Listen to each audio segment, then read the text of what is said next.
Next question में हमसे कह रहे हैं कि draw wherever possible rough sketch of, सिर्फ हमें रफ स्केच बनाना है, तो हमें ड्राइंग पे इस पे ज़्यादा मेहनत नहीं करनी है, इसको सोचने पे ज़्यादा मेहनत करनी है। ये पार्ट है triangle with at least two lines of symmetry and at least two angles of symmetry. So अगर तुम्हें याद हो तो इक्विलैटरल ट्राइंगल में थ्री लाइन्स ऑफ सिमेट्री होते हैं and three angles of symmetry होते हैं। कोई भी इक्विलैटरल ट्राइंगल होता है अगर, उसमें थ्री होते हैं, प्लेन्स ऑफ सिमेट्री भी और एंगल्स ऑफ सिमेट्री भी। तो वो ये कंडीशन पूरी कर देगा एटलीस्ट, इसमें at least two lines of symmetry और at least two angles of symmetry. अगर तीन तीन होंगे तो एटलीस्ट टू तो हो ही जाएगा, है ना। चलो पहले angles of symmetry. Angles of symmetry अगर देखोगे तो इसको अगर आप रोटेट करोगे बाय 120 डिग्री तो फिर से सेम आपका इक्विलैटरल ट्राइंगल बन जाएगा। 240 करोगे तो भी इक्विलैटरल ट्राइंगल बन जाएगा और 360 में तो बन ही जाएगा। तो इसके थ्री एंगल्स ऑफ सिमेट्री हो गए। अब प्लेन्स ऑफ सिमेट्री में वही था कि एक कॉर्नर को उठा के आप दूसरी वाली साइड के सेंटर से ज्वाइन कर दो, इसका प्लेन ऑफ सिमेट्री इधर से हो गया। सिमिलरली उसका प्लेन ऑफ सिमेट्री एक और बना सकते हो आप, इस बार दूसरे एक साइड के सेंटर से लेके इस कॉर्नर को ज्वाइन कर दो, तो ये भी इसका प्लेन ऑफ सिमेट्री हो गया। ऐसे ही एक और प्लेन ऑफ सिमेट्री बना सकते हो, जो कॉर्नर बच गया है उसको ऑपोजिट साइड के सेंटर से ज्वाइन कर दो, ये भी इसकी प्लेन ऑफ सिमेट्री है। So equilateral triangle has three planes of symmetry, three lines of symmetry as well as three angles of symmetry. ठीक है, तो इस फर्स्ट वाली इसके लिए आप इक्विलैटरल ट्राइंगल बना सकते हो फर्स्ट पार्ट के लिए। और आपका अब सेकंड पार्ट में पूछ रहा है triangle with only one line of symmetry but not having rotational symmetry, not having rotational symmetry. So इसके लिए आइसोसेलेस ट्राइंगल को सोच सकते हो, जिस तरह हमने इक्विलैटरल में तीनों साइड्स इक्वल होती हैं, आइसोसेलेस जो ट्राइंगल होता है उसमें दो साइड्स इक्वल होती हैं, है ना। अगर ये ए बी सी मैं इसको मार्क कर दूं ट्राइंगल को, तो इसमें ए सी और बी सी ये जो दो साइड्स हैं वो दोनों इक्वल हैं, और जो बची हुई साइड है ए बी ये इससे छोटी है ना, बाकी दोनों साइड से। तो अगर आइसोसेलेस ट्राइंगल में अगर हम एक लाइन ऑफ सिमेट्री सोचें तो ये ए सी और बी सी, या इसको सी भी लिख दो, जहां पे भी ये दो सेम लेंथ वाली साइड्स कोइंसाइड कर रही हैं, सी पे कर रही हैं हमारी फिगर में, उसको तीसरी तीसरी साइड के सेंटर से पास कर दो एक लाइन, उस कॉर्नर से जहां पे दोनों इक्वल साइड्स इंटरसेक्ट कर रहे हो उस कॉर्नर से ऑपोजिट साइड के मिडिल से एक लाइन गुजारोगे, तो this is line of symmetry. और सिर्फ इसकी एक ही लाइन ऑफ सिमेट्री होती है आइसोसेलेस ट्राइंगल की, और कोई लाइन ऑफ सिमेट्री नहीं होती। सो आइसोसेलेस ट्राइंगल अगर हम बनाएंगे तो उसमें वन लाइन ऑफ सिमेट्री, ये हम पहले भी पढ़ चुके हैं, वन लाइन ऑफ सिमेट्री तो आ जाती है। और क्या आइसोसेलेस ट्राइंगल में कोई रोटेशनल सिमेट्री होती है, तो इसको रोटेट करके देख लो, क्या ये फिगर दोबारा से बन रही है रोटेशन करने पे। ये आइसोसेलेस ट्राइंगल है, इसको रोटेट कर रहा हूँ, बताना कब बनेगी फिगर सेम। कहीं पे भी सेम नहीं बन रही, ऐसे कर लिया तो ये ट्राइंगल का शेप डिफर कर गया, ऐसे कर लिया तो ये उल्टा हो गया ट्राइंगल, ऐसे भी ट्राइंगल का शेप डिफर कर गया, सिर्फ 360 डिग्री पे ही आके ये सेम अपना बना है, इसका मतलब it has no rotational symmetry. तो सेकंड वाले पार्ट के लिए आप आइसोसेलेस ट्राइंगल बना सकते हो। ठीक है, इसको लिख भी देते हैं। फर्स्ट वाले के लिए आपको क्या बनाना है, इक्विलैटरल, इक्विलैटरल ट्राइंगल, ट्राइंगल ही पूछा उन्होंने। और सेकंड वाले के लिए आइसोसेलेस, आइसोसेलेस ट्राइंगल बनाना है। अब थर्ड वाले पार्ट के लिए देख लो, अपना quadrilateral with rotational symmetry but no reflectional symmetry. एक ऐसा क्वाड्रिलैटरल जिसके अंदर रोटेशनल सिमेट्री तो बट रिफ्लेक्शन सिमेट्री ना हो। अब क्वाड्रिलैटरल फोर साइडेड फिगर जो हमने पढ़ी थी, एक पढ़ा था हमने स्क्वायर, जिसकी चारों साइड्स इक्वल होती हैं, और दूसरा हमने पढ़ा था रेक्टेंगल, जिसकी सिर्फ ऑपोजिट साइड्स इक्वल होती हैं, बट स्क्वायर में भी रिफ्लेक्शनल सिमेट्री होती है ना। स्क्वायर में भी देखो, ये स्क्वायर है स्क्वायर के अंदर एस लिख देता हूँ और ये रेक्टेंगल है। तो स्क्वायर के अंदर रोटेशनल सिमेट्री तो होती है, इसकी फोर एंगल्स ऑफ रोटेशन होते हैं, 90, 180, 270, 360। इसके अलावा इसके अंदर रिफ्लेक्शनल सिमेट्री भी होती है स्क्वायर में, बिकॉज इसके थ्रू आप एक लाइन ऑफ सिमेट्री पास कर सकते हो। एक तो ऐसे पास कर सकते हो, चैप्टर के शुरू वाले पार्ट में एक ऐसे पास कर सकते हो, सॉरी थोड़ी नीचे बन गई लाइन, एक ऐसे पास कर सकते हो, है ना, और डायगोनल्स को भी बना सकते हो। तो इन सारी लाइंस के अलोंग इसमें रिफ्लेक्शनल सिमेट्री होती है स्क्वायर में, ठीक है। और अगर रेक्टेंगल की बात करोगे तो रेक्टेंगल में रोटेशनल सिमेट्री 180 डिग्री पे भी आती है, 180 डिग्री अगर इसको रोटेट कर दोगे, है ना, और 360 डिग्री पे भी आती है, रोटेशनल सिमेट्री होती है। इसके अलावा इसमें रिफ्लेक्शनल सिमेट्री भी होती है, रिफ्लेक्शनल सिमेट्री भी होती है रेक्टेंगल में। इसमें जो इसके लाइंस ऑफ सिमेट्री होते हैं उसके ऑपोजिट साइड से के सेंटर से ऐसे पास कर रहे होते हैं। तो हमारे जो दो क्वाड्रेंट पड़े थे वो तो हमारे फेल हो गए इसमें, quadrilateral with rotational symmetry but no reflectional symmetry. So square और रेक्टेंगल में दोनों होता है, रोटेशनल सिमेट्री भी और रिफ्लेक्शनल सिमेट्री भी। सो अब आप अगर एक और नए क्वाड्रिलेटरल को जानना चाहो, उसको कहते हैं पैरेललोग्राम। पैरेललोग्राम में जो ऑपोजिट साइड्स होती हैं वो पैरेलल होती हैं, बस इतनी सी चीज चाहिए होती है कि वो पैरेलल होनी चाहिए, है ना, इसीलिए इसको पैरेललोग्राम कहते हैं। इसमें एंगल जो है वो 90 डिग्री के नहीं होते, ऑपोजिट साइड जो है वो पैरेलल होती है। एडजेसेंट साइड सेम भी हो सकती है, डिफरेंट भी हो सकती है, बट आप ये मान लो कि ये ऊपर वाली जो इसकी साइड है वो नीचे वाली साइड के बराबर है, जो लेफ्ट वाली साइड है वो राइट वाली साइड के बराबर है, ठीक है। इसको पैरेललोग्राम कहते हैं। इसकी ऊपर वाली साइड और नीचे वाली साइड पैरेलल है, उसकी लेफ्ट और राइट साइड पैरेलल है, इसको पैरेललोग्राम कहते हैं। देखो इन निशानों को हटा के ये समझने की कोशिश करते हैं कि क्या पैरेललोग्राम में रिफ्लेक्शनल सिमेट्री होती है या नहीं, है ना, क्या पैरेललोग्राम में रोटेशनल सिमेट्री होती है या नहीं। ये दोनों चीजें देखने की कोशिश करते हैं। तो पहले रोटेशनल सिमेट्री देखते हैं। अगर रोटेशनल सिमेट्री होगी, हमें सी में यही पूछा है क्वाड्रिलेटरल चाहिए जिसके अंदर रोटेशनल सिमेट्री हो। तो अगर रोटेशनल सिमेट्री नहीं होगी तो कोई फायदा नहीं है इसको आगे बढ़ने का। तो ये पैरेललोग्राम को अगर आप देखो, अभी मैं इसको रोटेट नहीं कर रहा, मैं चाहता हूँ तुम ये अप्रिशिएट करो, ये पैरेललोग्राम राइट साइड को झुका हुआ है ऊपर से। ऊपर को जो इसकी ओरिएंटेशन है ना, ऊपर से जो इसकी ओरिएंटेशन है वो ऐसे से है। सो इसकी ओरिएंटेशन जो है वो राइट में से ऊपर से राइट को है ना। मैंने एक ये एरो भी बनाया। चलो इस एरो की जगह पे ना और कुछ बना दें, इस एरो की जगह पे इस पैरेललोग्राम को ही कॉपी कर लेते हैं, ताकि देखिए जब हम इसको रोटेट करें तो ये रोटेट करने के बाद भी पैरेललोग्राम जैसा ही दिखे या नहीं। हाँ, ये रहा एक पैरेललोग्राम। तो मैं इसमें से एक पैरेललोग्राम को रोटेट करता हूँ, तुम देखना क्या ये पहले वाले पैरेललोग्राम जैसा दिख रहा है या नहीं। कोशिश करता हूँ एक आ जाए मेरे कंट्रोल में, आ गया।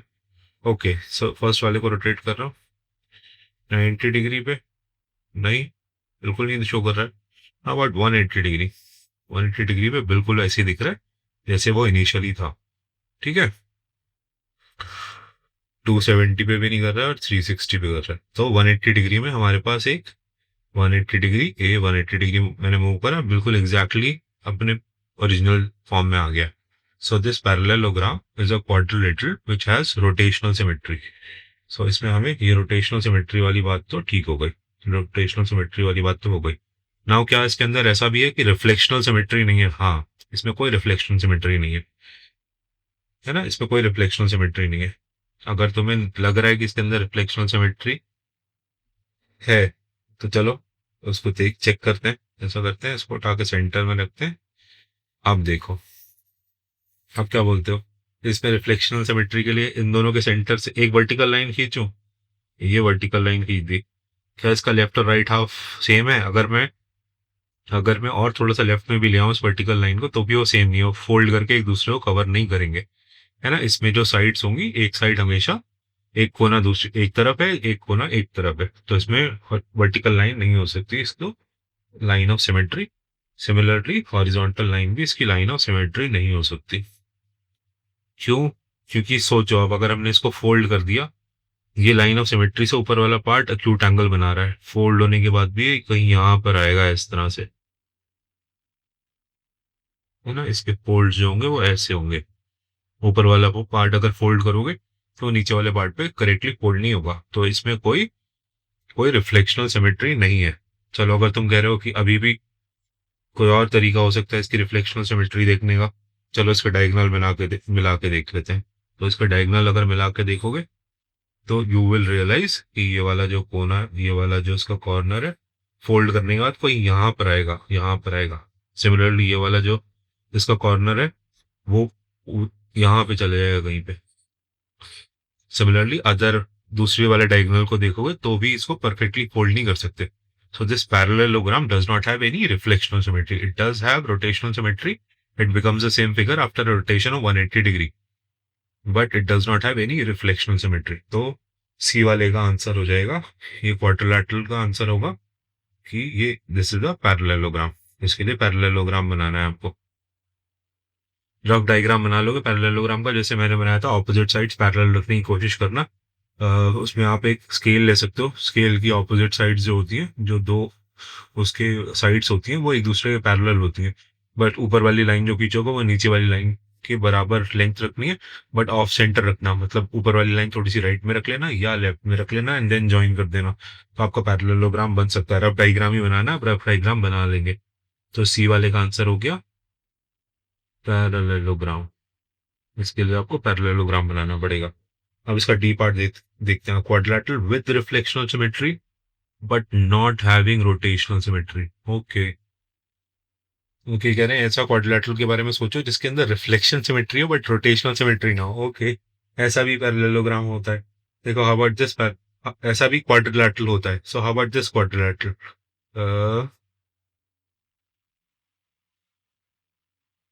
ओके, आपको पता है इस क्वाड्रिलेटरल का क्या नाम है?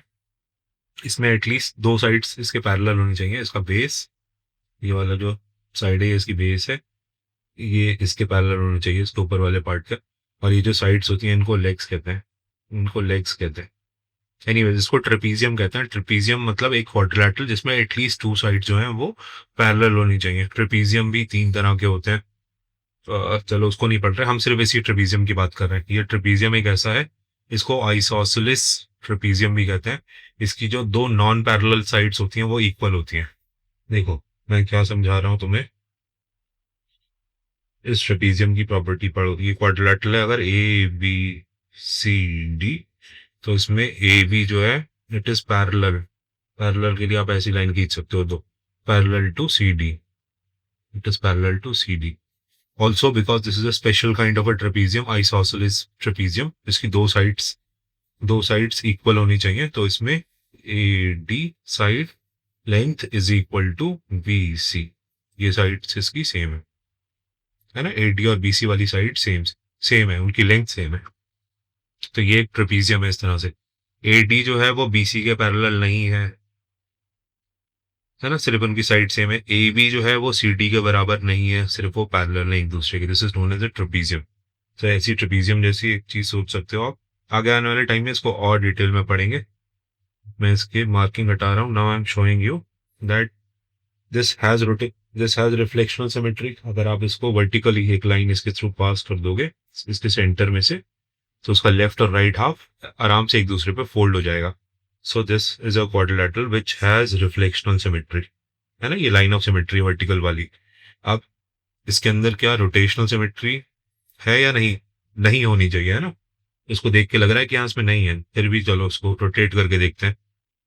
इसकी एक कॉपी करके यहाँ पे रख लेते हैं और बताना कि हमने रोटेशन करने पे क्या हम ओरिजिनल पैरेललोग्राम तक पहुंच पाए या नहीं। तो थोड़ा सा यहाँ ले लेते हैं। ओके, चलो अब मैं फर्स्ट वाले पैरेललोग्राम को रोटेट करूंगा। फर्स्ट वाले ट्रेपीजियम को, सॉरी मैं गलत बोल रहा हूँ, फर्स्ट वाले ट्रेपीजियम को, एक क्वाड्रिलेटरल जिसकी सिर्फ दो ऑपोजिट साइड्स पैरेलल होती हैं। पैरेललोग्राम में चारों साइड जो होती हैं वो पैरेलल होती हैं अपनी ऑपोजिट साइड के। एनीवेज, इस ट्रेपीजियम को रोटेट करने की कोशिश करते हैं। बताना ये दूसरा ट्रेपीजियम जैसा कब लग रहा है? 90 डिग्री पे लग रहा है? नहीं। 180 पे लग रहा है? नहीं। 270 पे लग रहा है? नहीं। बीच वाले एंगल्स भी देख सकते हो, ये सिर्फ और सिर्फ 360 डिग्री पे लग रहा है। That means it has no rotational symmetry.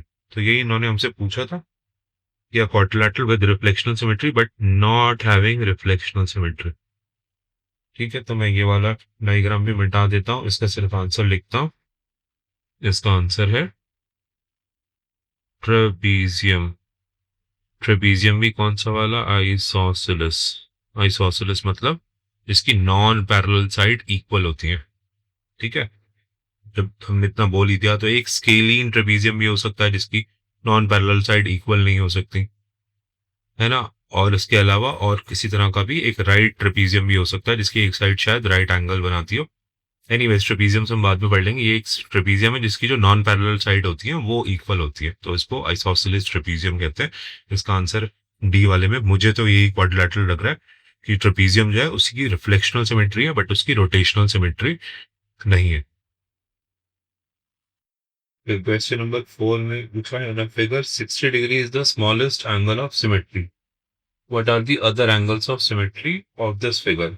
Figure नहीं बताई, बस जस्ट सिंपली क्वेश्चन पूछा है कि if 60 degree is the smallest angle of symmetry what are other angles of symmetry. तो अदर एंगल्स ऑफ सिमेट्री जो स्मॉलेस्ट एंगल होता है उसी के मल्टीपल्स होते हैं, तो आप डायरेक्टली इसको बता सकते हो। 60 के मल्टीपल्स लिखो, तब तक 360 तक भी पहुंच जाते हैं। 60 times 1 is 60, 60 times 2 is 120, 60 times 3 is 180, 60 times 4 is 240, 60 times 5 is 300 and 60 times 6 is 360। तो ये सारे अदर एंगल्स ऑफ सिमेट्री होंगे। अदर एंगल्स ऑफ सिमेट्री होंगे जो लिखा हुआ है, इन्होंने पूछा अदर एंगल्स ऑफ सिमेट्री। अगर ये डायरेक्टली इस तरह से समझना मुश्किल हो रहा है तो ऐसा करते हैं, एक ना हेक्सागन बनाते हैं, regular hexagon. Regular hexagon, okay regular hexagon बन गया। सो अब रेगुलर हेक्सागन में जो स्मॉलेस्ट एंगल ऑफ सिमेट्री होता है वो 60 होता है, क्योंकि ये 6 साइडेड फिगर होती है। 360 को 6 से डिवाइड कर दोगे तो 60 डिग्री का एंगल बन जाएगा। पढ़ा है आप लोगों ने, भूल रहे हो तो देखो, इस हेक्सागन को अगर मैं 60 डिग्री रोटेट करूं, ये मैंने इसको 60 डिग्री रोटेट कर दिया है, इसके सेंटर में डिग्री ऑफ रोटेशन भी आ रहा है, 60 डिग्री रोटेट कर दिया तो क्या फिर से सेम बन गया? हाँ बन गया। 60 degree is the smallest angle of symmetry है। नेक्स्ट एंगल ऑफ सिमेट्री क्या बनेगा? 120 डिग्री। ये 120 डिग्री बन गया ना, दोबारा से same hexagon. Next angle of symmetry क्या है? 60 के मल्टीपल्स अगर देखोगे तो 180, तो अब क्या 180 हुआ उसको, 180 में फिर सेम बन गया, है ना। और नेक्स्ट क्या है? 240, तो 240 में भी सेम हेक्सागन है। नेक्स्ट क्या है? 300, 300 घुमा लो, 300 में भी सेम हेक्सागन है। और 360 घुमा लो। So smallest angle of symmetry अगर किसी एंगल का 60 डिग्री है तो इसका next other angles of symmetry क्या होंगे? 60 के मल्टीपल्स होंगे जो हमने इस हेक्सागन की मदद से देखे भी है, 120, 180, 240, 300, 360। Okay next figure it out question पूछ रहे हैं। क्वेश्चन नंबर 5 में ये ना, figure 60 degree is an angle of symmetry. Smallest angle नहीं बोला इन्होंने, बोला it is an angle of symmetry. The figure has two angles of symmetry less than 60 degree. What is the smallest angle of symmetry? कह रहे हैं कि एक figure है जिसके अंदर एंगल ऑफ सिमेट्री जो है वो 60 डिग्री है। एंगल ऑफ सिमेट्री 60 डिग्री है, but the figure also has two angles of symmetry less than 60 degree. Less than 60 degree से भी दो एंगल और छोटे हैं उसमें। सो इसका मतलब जो स्मॉलेस्ट एंगल ऑफ सिमेट्री है उसके थर्ड मल्टीपल पे, तीसरे मल्टीपल पे 60 आ रहा है। 60 से नीचे दो और है ना, 60 के अलावा 60 डिग्री एंगल ऑफ सिमेट्री है। उससे कम एक छोटा एक और है और उससे छोटा एक और है। ये तो कह रहे हैं कि 60 degree is an angle of symmetry, it also has two angles of symmetry which are smaller than 60 degree, less than 60 degree. तो स्मॉलेस्ट एंगल के थर्ड मल्टीपल में 60 आ रहा है, तो ये इसका स्मॉलेस्ट एंगल ऑफ सिमेट्री क्या होगा? 20। वैसे ही सोच सकते हो, पहला स्मॉलेस्ट एंगल होगा 20, स्मॉलेस्ट एंगल ऑफ सिमेट्री होगा 20, दूसरा एंगल ऑफ सिमेट्री होगा 40 डिग्री, 20 मल्टीप्लाई बाय 2, तीसरा एंगल ऑफ सिमेट्री होगा 60 डिग्री। देखो इस कंडीशन में 60 degree is an angle of symmetry and 60 degree has two angles of symmetry less than 60 degree and the smallest angle of symmetry इसमें क्या आ रहा है? 20। तो इसमें 20 आ रहा है। अगर 60 डिग्री से नीचे दो और हैं 60 डिग्री की, 60 को डिवाइडेड बाय 3 करके डायरेक्टली ऐसे भी आप 20 निकाल सकते हो। अगर आपको सोचने में परेशानी हो रही है तो और कोई एंगल सोच के देखो, स्मॉलेस्ट एंगल ऑफ सिमेट्री। अगर हम 10 degree angle of symmetry smallest रखेंगे, नेक्स्ट एंगल ऑफ सिमेट्री क्या होगा 20, नेक्स्ट क्या होगा 30, नेक्स्ट क्या होगा 40, नेक्स्ट क्या होगा 50, नेक्स्ट क्या होगा 60। अब इस सीरीज में देखो 60 degree is an angle of symmetry, but to angles of symmetry less than 60 degree नहीं है, इसमें 5 angles of symmetry less than 60 degree है। ठीक है, और दूसरी सीरीज देखो 15 डिग्री वाली देखो, 15, 30, 45, 60, 15 के मल्टीपल्स, इसमें भी 60 is an angle of symmetry, but 60 has 3 angles of symmetry. This figure has 3 angles of symmetry smaller than 60 degree. तो हमें क्या पूछा था उन्होंने कि to angles of the figure has 2 angles of symmetry less than 60 degree, what is the smallest angle of symmetry. तो उसके लिए ये वाली जो 20, 40, 60 ये जो सीरीज थी ये परफेक्टली फिट हो रही है। स्मॉलेस्ट एंगल ऑफ सिमेट्री अगर हम 20 माने तो नेक्स्ट एंगल ऑफ सिमेट्री 40 होगा, और तीसरा एंगल ऑफ सिमेट्री 60 डिग्री होगा। 60 डिग्री एंगल ऑफ सिमेट्री हो गया, और दो angles of symmetry less than 60 degree भी होगा। तो इसका आंसर क्या है 20 डिग्री। कैसे पहुंचे, 60 डिवाइडेड बाय 3 है ना, 60 डिवाइडेड बाय 3 से 20 पहुंच गए। इसी का एक और एक्सटेंशन बना लो। अगर कोई कह रहा है तुमसे 60 डिग्री 60 की जगह पे कोई कह रहा है 100 degree, 100 degree is an angle of symmetry, 100 degree is angle of symmetry, angle of symmetry, symmetry, and there are 3 angles less than 100 degree, which are also angles of symmetry. So अब the smallest angle of symmetry इसमें क्या होगा, 3 angles less than 100 है, चौथा angle 100 है, तो 100 को किससे डिवाइड करोगे 4 से, तो स्मॉलेस्ट एंगल ऑफ सिमेट्री क्या आएगा 25 डिग्री। 25 डिग्री अगर इसकी एंगल ऑफ सिमेट्री लिखोगे, नेक्स्ट एंगल ऑफ सिमेट्री होगा 25 का मल्टीपल 50 डिग्री, फिर होगा 75 डिग्री, फिर होगा 100 डिग्री। सो इसमें एंगल ऑफ सिमेट्री 100 डिग्री भी आ गया, फर्स्ट वाली कंडीशन भी हो गई, और 3 एंगल्स, ये 1, 2, 3, ये 3 एंगल्स लेस देन 100 डिग्री भी आ गए, which are also angles of symmetry. तो ये इस तरह का क्वेश्चन है।